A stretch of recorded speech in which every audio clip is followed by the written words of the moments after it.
Mr. Dow Finsterwald for our fireside chat. Jeff has been gracious enough to host this for us like he did last year. So thank you, gentlemen.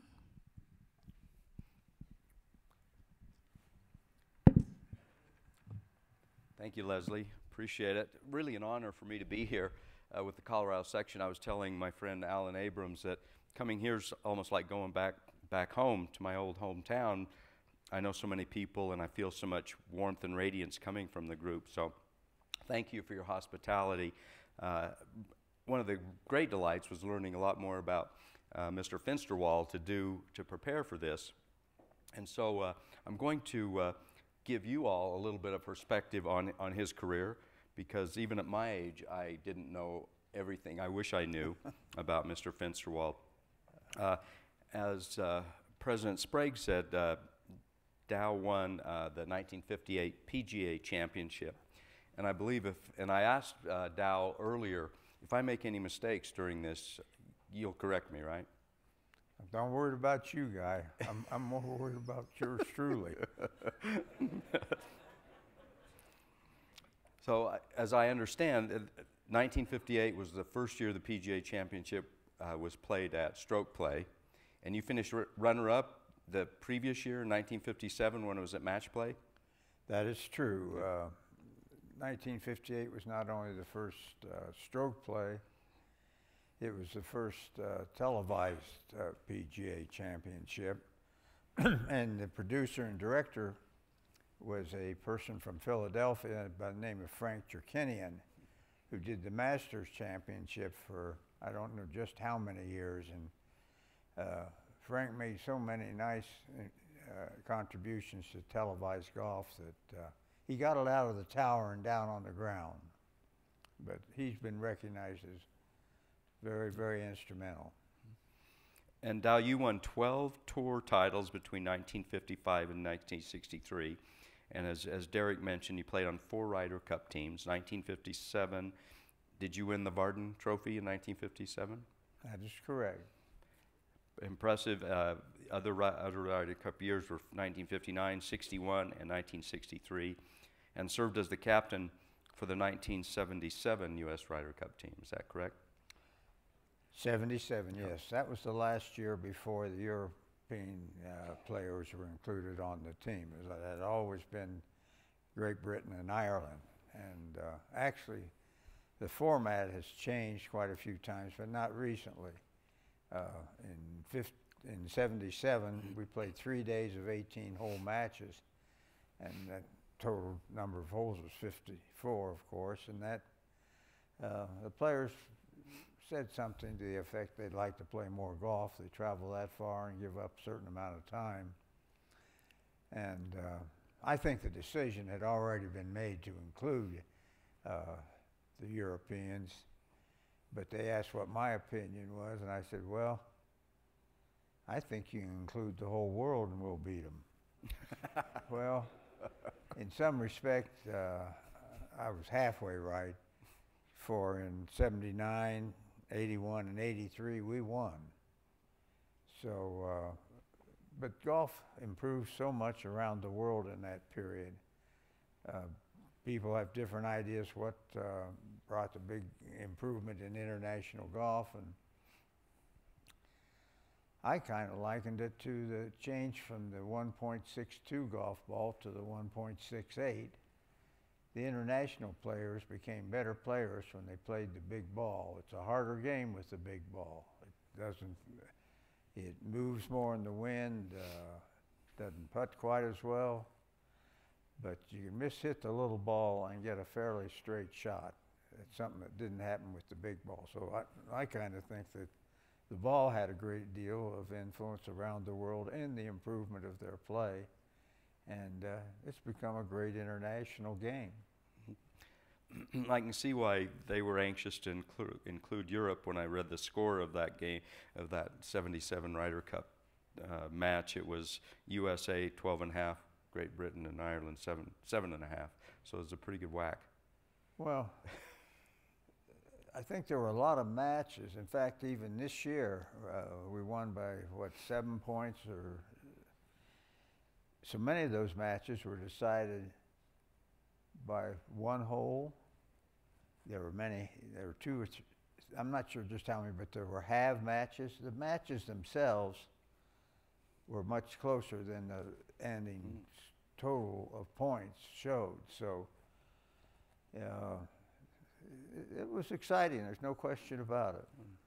And I don't know that people know this, but Dow is wearing his crest, Ryder Cup crest that says 1977 Captain.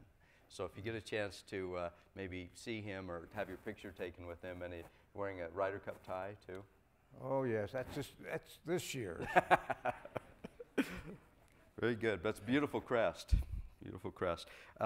Getting back to your playing career, I was fascinated to see that you finished in the money in 72 consecutive tour events, which is still 5th all time on the list today, behind only Byron Nelson, Jack Nicklaus, Hale Irwin, and Tiger Woods for finishing in the money consecutively. I might add to that, finishing in the money 72 times, that was done when there were 25 and 30 money places. Today, if you make the cut in 70, everybody finishes in the money. So Nelson did 112, if you can believe that. And he won, 12 in a row during that one year. Byron had a fabulous career, and it's as evidenced by those numbers. Yeah, and that's what I was pointing out to some people at dinner last night. 72 consecutive events in the money doesn't mean you just made the cut like it would today. It meant that because they didn't pay everybody who made the cut in those years. Now, one of the things that I read that, as we said, you won 12 times, and you were known for your short game and one of the most consistent players. Yeah, my whole game was short. Excuse the interrupt. I'm sorry, Jeff. I'll just tee him up. It said that you finished 5th or better more than 50 times in your career, and you were a close friend with Mr. Arnold Palmer. Well, that is one of the nicest compliments I've ever had, to say that I was a close friend of Arnold. I'd like to relate a story that I experienced with Arnold, and it took place in this state. He had many championship wins, but if you look back at the record, in 1960, he won the U.S. Open here at Cherry Hills. 62, he tied for the U.S. Open at Oakmont. 63, he tied for the Open at Brookline. And in 66, he experienced maybe one of the low points in his career after leading with 9 holes to go, leading by 7 shots, I believe it was. He ended up tying again for the championship with Billy Casper, and Billy was victorious in the playoff on Monday. On Sunday, because I think they finished, no, it was, anyway, he and Winnie, when the tournament was over, flew to Colorado Springs, and we had dinner down at the Broadmoor. I'd just been employed there a couple of years. And we had dinner in the Penrose Room, which is a coat and tie dining area. We had dishwashers coming out asking for his autograph. We had guests in the dining area asking for his autograph. And here's a guy that's just suffered a very disastrous day, but it was not a pleasant day, obviously, for him. But you would never have wondered by the manner in which he handled each request that you would have thought he had won the championship that day and not been defeated. But my father had a term for people who weren't just right, and he called them revolving SOBs. It didn't matter what angle you looked at them, they were still an SOB. Well, Arnold was a revolving good guy. He didn't just excel out on the golf course, he excelled in life. And on the front of the memorial services program, I call it a program, I've never learned just what the correct terminology that told who everybody was that was speaking. It said, under his signature, which is another thing that's indicative of Arnold. You could read it every time. There was no scribbling, no. But anyway, a life well played, and that's about as nice a tribute as a guy can get, and he deserved every letter of it.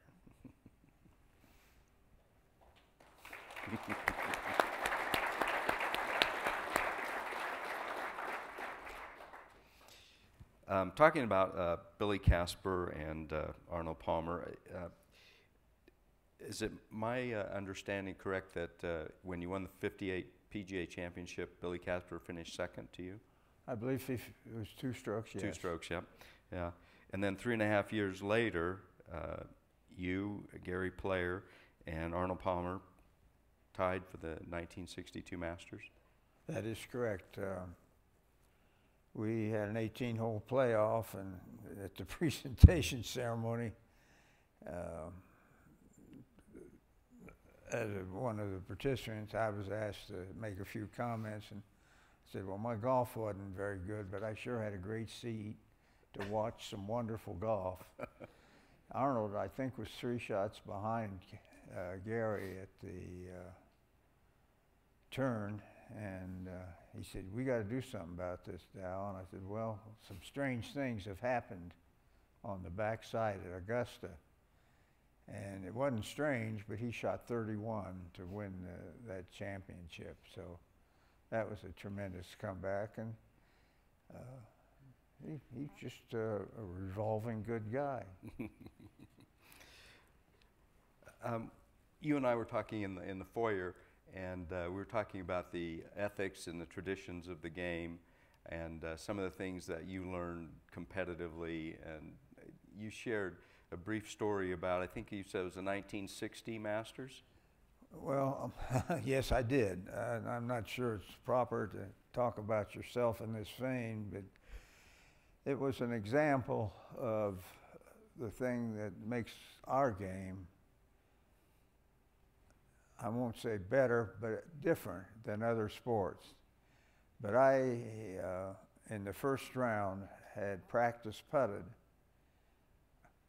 The local rules were on the back of a scorecard, and so playing with Billy and Casper in the second round, I started to hit a practice putt at the first green.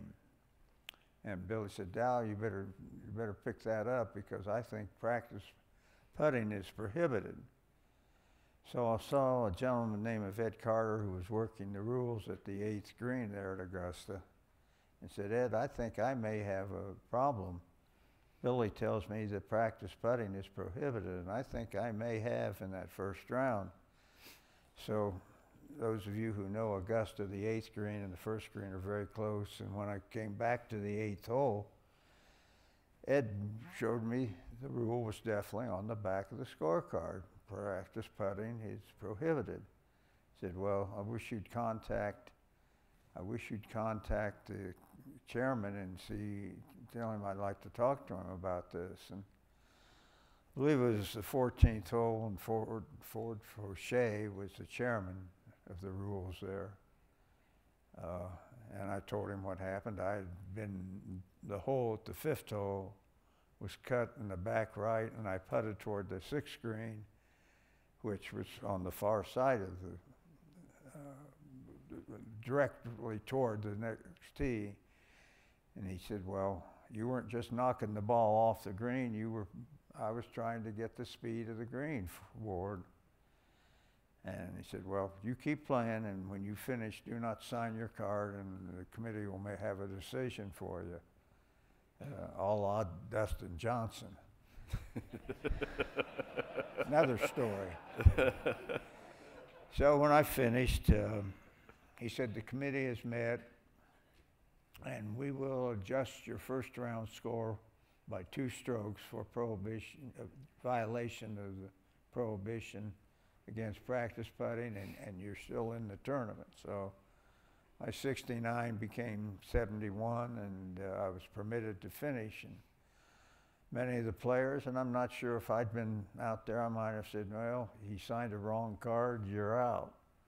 Well, that was their decision. Augusta does many things that but I think they always try to work in a fair manner. But anyway, I ended up finishing 2 strokes behind in that particular championship. But again, the atmosphere golf is played in is far different than other sports, and I know of no other game where players call infractions on themselves. This is a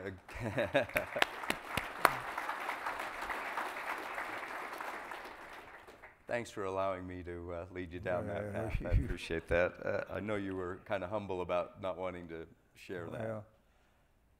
I'm not the only one that's ever called infractions on themselves, please, because we all know, probably every one of us in this round know about what you fell, come up and say, I lay 3. He said, well, you're only 2. He said, no, ball rolled when I was addressing it over there, and I need to assess myself a penalty. This happens constantly. It's the atmosphere in which golf is played. That's a good segue into something that I did not know, and so I'm going to presume others in the room did not know, and that is that you were honored by Jack Nicklaus in 2007 at the Memorial Tournament as his honoree for that year. Is that correct? That is correct. Kind of a cute story came out of that. It was a gentleman named Charlie Meacham, who was head of Taft Broadcasting in Cincinnati. Jack built a course for him down there, Kings Mill, just north of Cincinnati. And Charlie was the MC for Jack's presentation there. And after it was over, he said, you know, Dal, I've been asked to do quite a few of these, and I'm going to have to quit it. You know, they let you pay your own expenses to these events. You don't get a fee, you get to pay. But Charlie was a great friend of Arnold's and lived next to him at the Tradition there in Palm Springs, and Charlie was quite a guy, is quite a guy. Good. Couple other notes on your career that I wanted to bring to the attention of the group, and that is that you served as director of golf at the Broadmoor for nearly 30 years, and you also served as PGA vice president 1976 to 78, and that is now called district director, I believe, that what's called a vice president. It's district director, and also during that time served on the USG Rules of Golf Committee. You had a pretty busy 10 years there or so. Well, yeah, but shortly after I was retired at the Broadmoor, I was at Seminole in Florida, and Jerry Pittman was the golf professional there.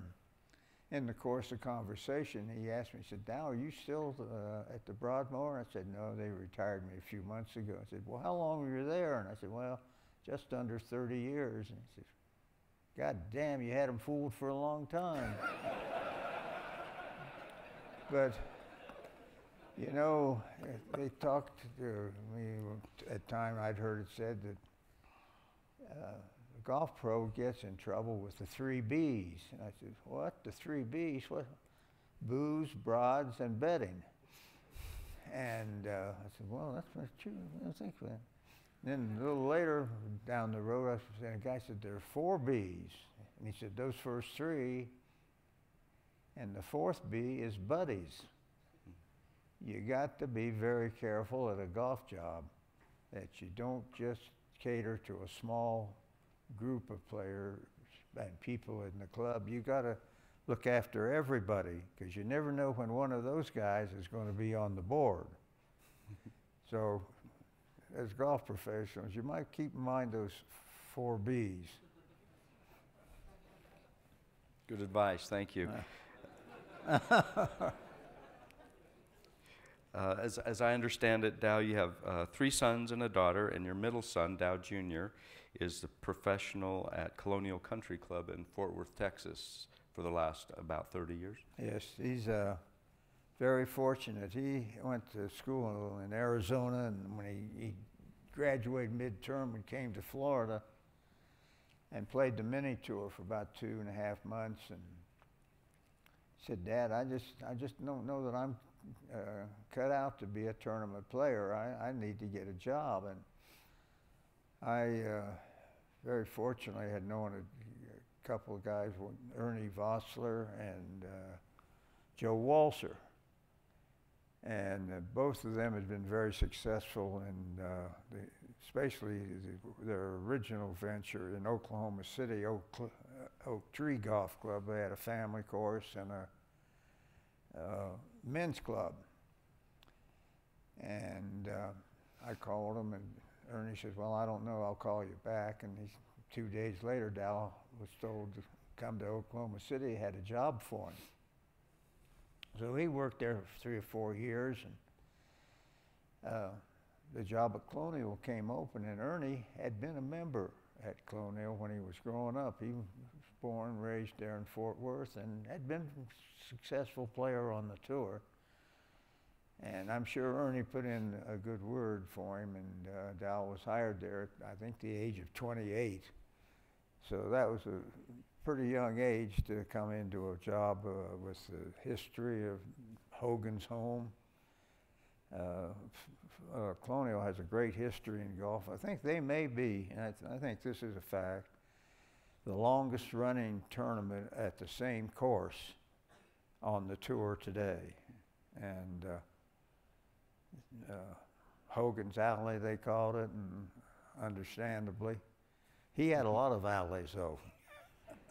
He was a marvelous player, and I was playing with him in that 60 Open here, the first 2 rounds. And in the second round, at the 7th hole, dogleg left, I hit my second shot in the bunker, and I left it in the bunker. Well, I holed out for a par. Next hole, 3 par at Cherry Hills. I think at that time it was about 230, and I missed the green to the right, and I holed that one. And I kind of looked over at Ben, he was going. Later on in that round, I had another little incident. It was the 14th hole at Cherry Hill, second round. I had a caddy by the name of Tony, and he had caddied for me on the West Coast and some in the winter. And this is a blind draw. The USGA did blind draws, and I drew Tony. Arnie drew his caddy from Palm Springs, and I think Ken Venturi drew his caddy from the West Coast. And what a coincidence that draw was. Well, anyway, on that 14th hole, I had what I thought was a 4-wood, and Tony said it's a 3-iron. I said, I don't want to hit that hard. I'm going to take the 4-wood and kind of hold it in there. And well, I pushed it in the right bunker. Walking down the hole, we went maybe 20 yards, and I hear my clubs hit the ground. Tony said, Dal, if you're not going to use the clubs I tell you, I quit. He walked to the clubhouse. And not that they were following me, they were following Ben, but I had an awful lot of people. But I did fortunately have a member of the media from Salt Lake City who I had not met before stepped forward and volunteered to take me in to finish the round. Finish the round, there's Tony. Says, Dal, let me go with you tomorrow. We can win this thing. Not sure, Tony. Better not. Yeah. So quite a few things happened in that round. Well, that kind of leads into my question that I shared with you. And one of the things that I was interested in is that, as most of you know, I live in Salt Lake City, and I saw that you, in 1958, you won the Utah Open in a playoff, or at least you defeated Arnold Palmer and Fred Hawkins in a playoff at the Utah Open, right? In Salt Lake City in 58. I don't recall it being a playoff, but I did win. Oh, yeah. It was a playoff? No, you're probably right. You were there. All I know is I got the first place check.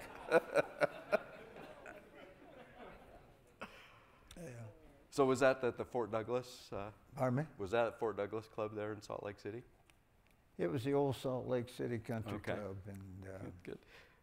yes. So along those lines, what other, give the folks a little sense of what the tour was like, the travel, some of the other memories you have of either events or people or incidents. Well, certainly travel was much different. The private jets were non-existent. Most of travel was by automobile, and occasionally, or quite frequently, one vehicle would be shared by two players. But again, the schedule for the tour at that time was more geared to automobile travel. You'd start in LA and go to Pebble Beach for the Bing Crosby at that time, San Diego, Phoenix, Tucson, El Paso, San Antonio, Houston, Baton Rouge, St. Petersburg.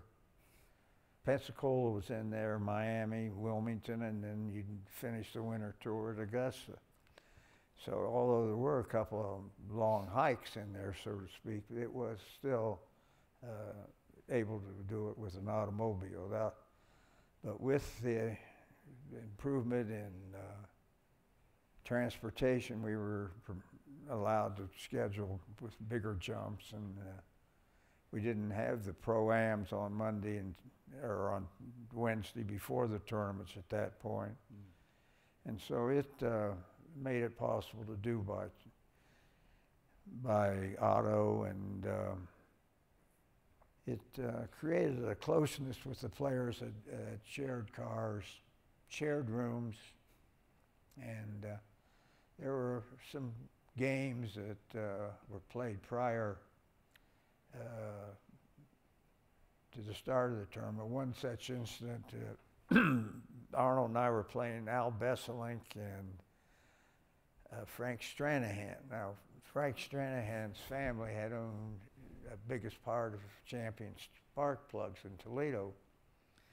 And I think we won some money in the first 18 holes we played. And Stranahan said, I want to get some of that money back. And Arnold said, you know, Stranny, that top coat you have, that tan one, that Vicuna, I'll play 200 against that coat. Well, Arnold still has that coat. In fact, that coat has a new lining in it. It had one button at the neck and a belt around it. It was custom made for Stranny, but he wasn't going to let that one go.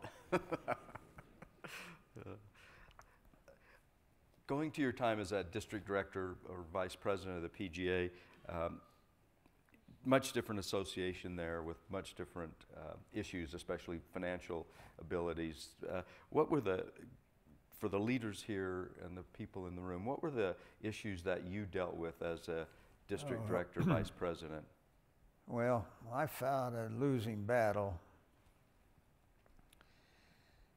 and the fact that the PGA wanted to go from 18-hole playoff to sudden death.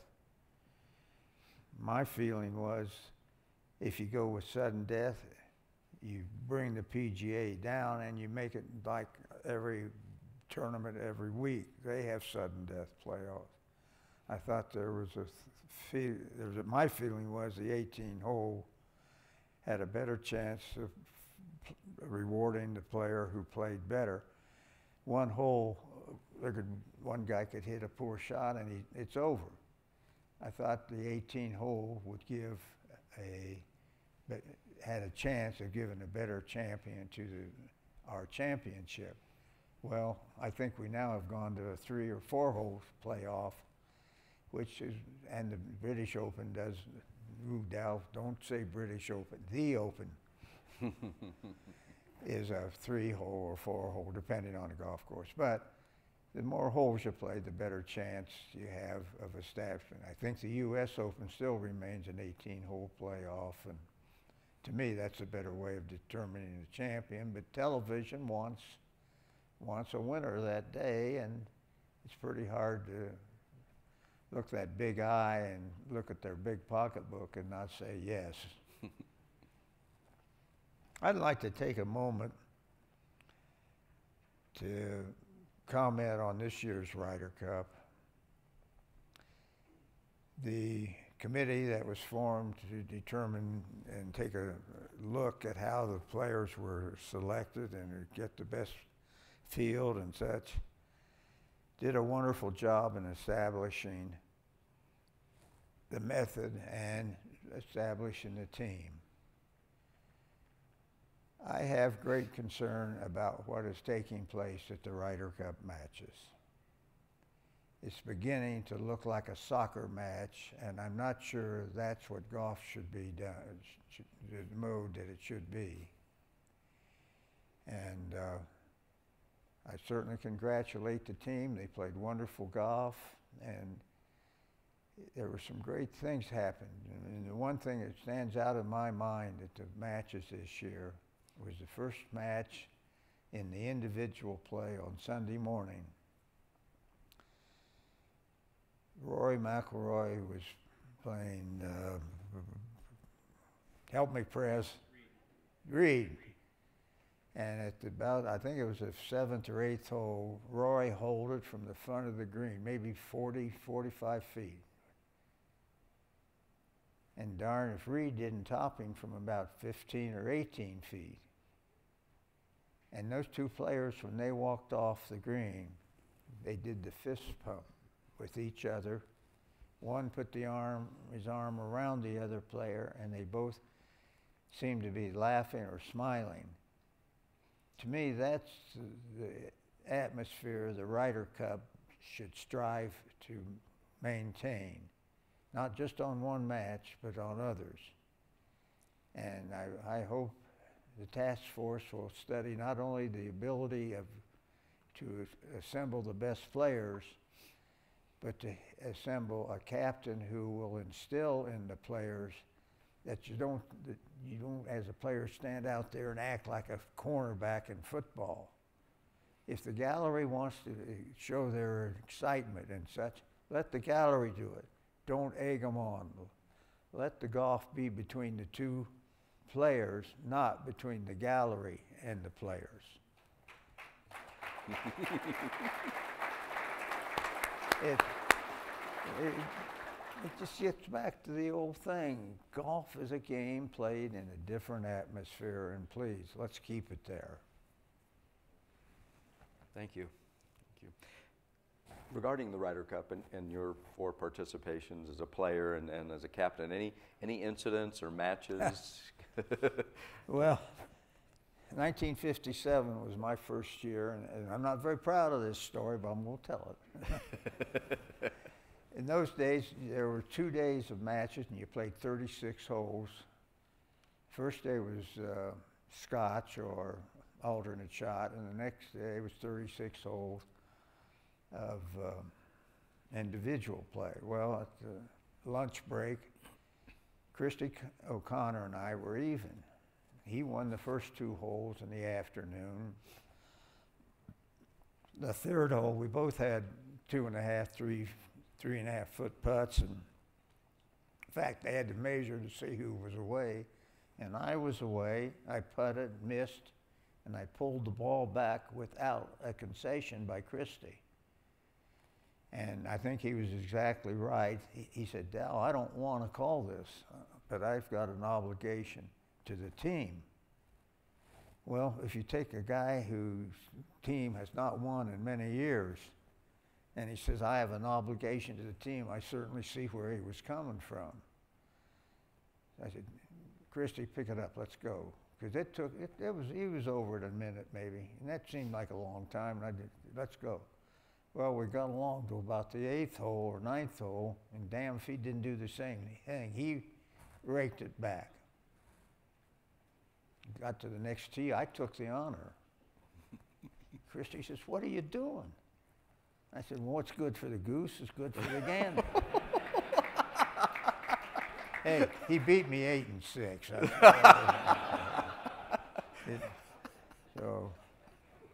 And that goes even further. We were playing at Doug Sanders' tournament in Houston, a senior event, and he and I were paired together. And the 9th hole. Now, the first 9 holes, he's called me Don all the way around. We got to 10T, and I said, Christy, my first name is Dow, D-O-W. You know, he never called me Don again. In fact, he never called me Dow again.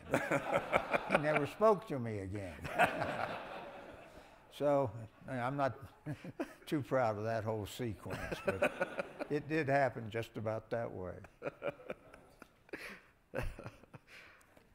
Any others you'd like to share with us, Ryder Cup moments? Oh, it's a tremendous experience, a great honor, and the international golf, and especially the Ryder Cup, has remained and will remain as long as we keep our sights set on what the golf and the Ryder Cup's all about. It's something that we need to preserve and protect, and I'm sure the guys will do it. And that might be a question the officers would want to ask a guy who is proposed to be captain, explain what, if the task force thinks that's important, that one of the criteria is that you will tell your players, this is the way we're going to do it. If you don't feel like you can do it, I don't think I can, at least as captain choices, I'll be able to pick you. I think it's important, the history of golf and the way it's played, and I can't emphasize that enough in my mind, how important that is. Winning is important. The other is equally as important. Well said. I welcome any questions or... Let me ask you one last question that will be right. real pertinent to this group, if you don't mind. Not at all. You had nearly 30-year careers as director of golf at Broadmoor. Dow Jr. enjoying a 30-year run at Colonial. Do you have any advice for us other than the 4 Bs on ways to ensure a long and mutually beneficial relationship? I think that touches most of the bases. Where a guy can get in trouble. And those people that play at your course or your club, they come out to relax, to enjoy the game of golf. They don't want to hear your problems about Joe Smith being on your tail for doing this or that. Try to treat all the members the same, or the golfers that come to your place. No favorites, no buddies. You can't disassociate yourself totally, but just keep that in mind. They may be your boss tomorrow if you ignore them. Good. So, thank you. We have plenty of time for questions from the group, if you're still willing and able to get some of those. Come. I see a hand over here on the left. Yeah. Was there a turning point in your early career that you decided that you could play with anybody and beat anybody? Was there a moment that occurred for you that just triggered you? That I could beat anybody? Yeah. Was it as a junior player or was it as a young adult? Well, I don't know that I felt like I could beat anybody but day in and day out, but I thought, if you had a good day, yes. The sun doesn't shine on the same dog's tail in golf every day. So,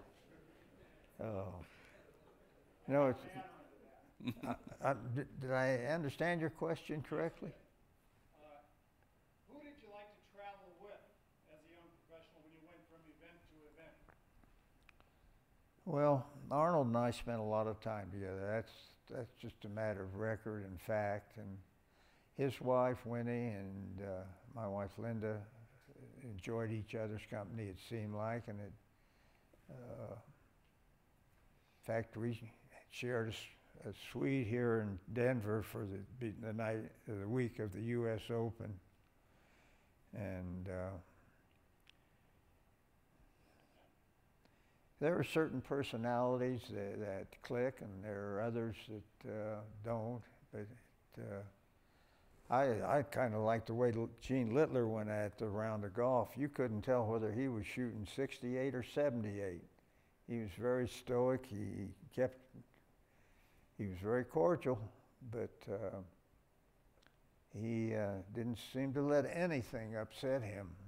And he was a tough competitor, very tough. I think he was one of the few guys that won open tournaments as an amateur. Doug Sanders did. I know that one well because he beat me in a playoff. I got the first place check. He was an amateur when he beat me. So no, golf's very fickle. You can turn on you. You think if you got it whipped, you got the key to the secret to the swing, and you go out the next day, you can't remember what it was.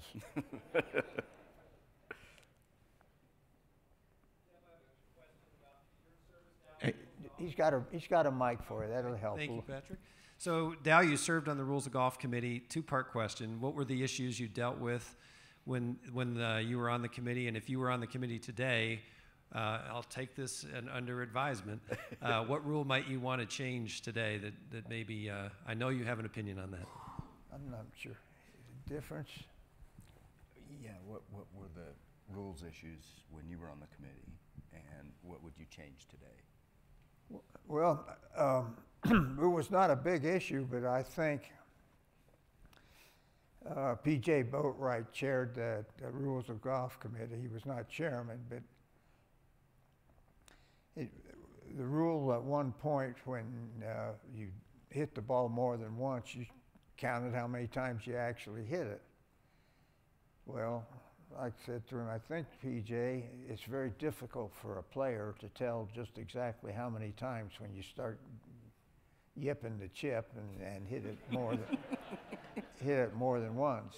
And why would you make it a little simpler and make it just fair for everybody? And now the rule reads, if you hit the ball more than once with a single stroke, you count that stroke and add one penalty. You could hit it 5 times and it'd still just be one penalty stroke. And there was one other, but I do feel there are a couple, that one and one other, which I fail to remember at this moment, that are still in the Rules of Golf. It was a very enlightening experience to sit on the Rules of Golf Committee. And those people of the USGA that serve on that committee are people who pay their own way. They do it for the love of the game. And I believe in the rules book, that is the definition of what an amateur is, and that's a person who plays the game for the love of it. And so, yes, I made a couple small things in the book, but I had to call a penalty on Ballesteros. I say I had to, I saw it, and that's an obligation of a member of the Rules Committee to call an infraction if he witnesses it, or prevent an infraction if he can do so. In Ballesteros' position, he was playing with Jack Nicklaus, and I was stationed at the 13th green at Augusta, and the fringe around the front part was cut so, the rough was cut so short, it was almost, at many courses, would be been fairway height. Anyway, Sevy came up, saw his ball was in the hazard, he saw the ball, ground his club, and I went like that and looked over at Nicklaus, and he was kind of wide-eyed too. And there was no question, and I said, Sevy, I'm sure you didn't realize it, but you were in the confines of the hazard, and you need to assess yourself 2 strokes. Gave no argument, and if he'd said something in Spanish, you wouldn't have known if he'd what he had called me, but he didn't. But he was a tremendous competitor, as witnessed by his record, and especially his Ryder Cup record.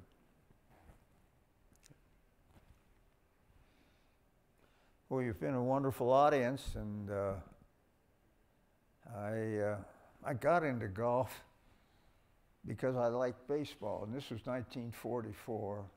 Wasn't a player, but we didn't have television. I'd sit in Athens, Ohio. We had a 9-hole Donald Ross course, but I'd sit around and I'd listen to the Cincinnati Reds and keep box score. And the golf professional in 44, May or so, went to Cleveland to work in a defense plant. So they needed somebody to sweep out the locker room and open the front door. And my father said, if you save your money, you can go to the World Series. Sounds like a good deal to me. Came time to go to the World Series. I made the best investment of my life. I bought a set of golf clubs. No World Series.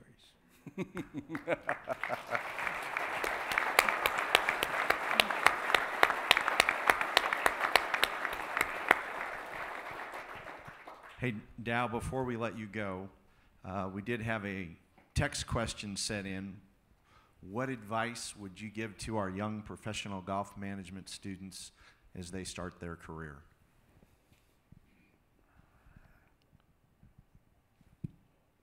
Don't watch the clock. Don't look at the calendar. The golf business is not geared to holidays.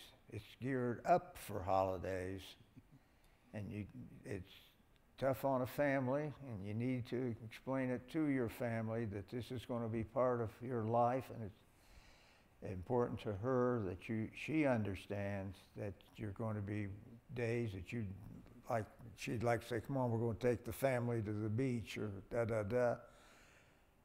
Sorry, dear, I can't go today. Now, come Monday or Tuesday, maybe we can work something out. But it's Saturday, we got the member guest, or whatever the case may be.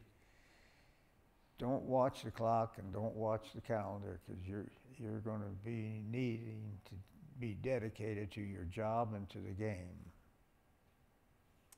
Ladies and gentlemen, Dow Finsterwald.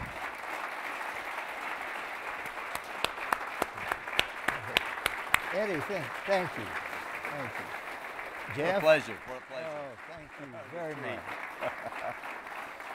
Well,